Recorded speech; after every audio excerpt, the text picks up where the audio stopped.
I love people's stories of how it was instant and I got healed and set free and delivered in a moment. Not taking the mickey out of that. I honestly believe it. I have faith for it. That is not my story. Mine has been a long 5-year, 6-year battle to get to the place where I'm at.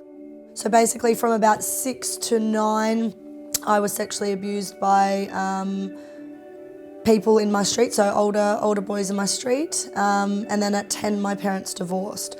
So for me, when my parents were like, don't have sex before marriage, in my head, I'm like, well, I'm not a virgin anyway. I've already been sexually abused for a bunch of years, so you're telling me I'm worthless anyway, without even meaning to, if that makes sense.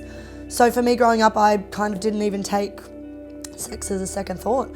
So I started taking drugs when I was 12, started with ecstasy, pills, and pretty much moved from there. So I met my ex when I was 17. And for me, before that, I would be promiscuous, but I would never have a boyfriend. I was adamant that no man would ever be in charge of me. I quickly fell pregnant, and for me, I didn't know what to do. And my ex and I were already kind of rocky, and there was girls around and this and that and all the rest of it. And yeah, I guess for me, I didn't want to, but I felt the only option that I had was abortion. I was so torn. I was like, how can I bring a child into this world? And this is why I will never judge somebody that has had an abortion. But in the same hand, I do believe that every life is a life. So I went through with that and didn't deal with any of the consequences, and quickly then fell harder into drugs. I guess it was pretty full on. I wasn't just like having drugs on a weekend or whatever. Like I would physically stay out for 7, 8, 9 days at a time. I wasn't just doing ice, I was doing speed.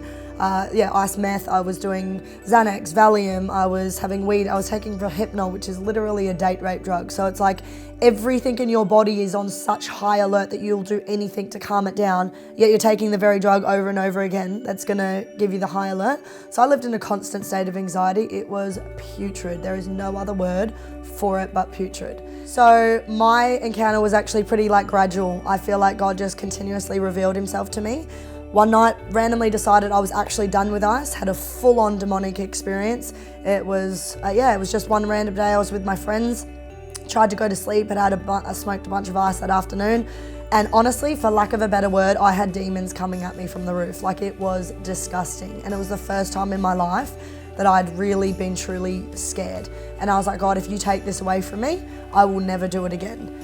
I did it one more time, but God is gracious. And honestly, after that, I was done.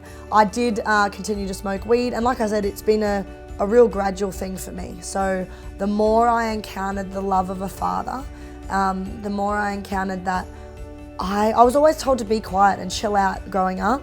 And he was like, nah, I created you to be this over the top, crazy woman of God.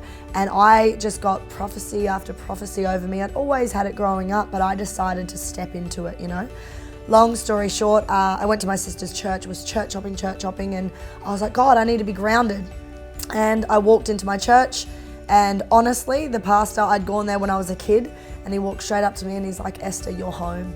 And I was like, sick, this is mad. And I honestly feel like being planted was a really big step in my journey.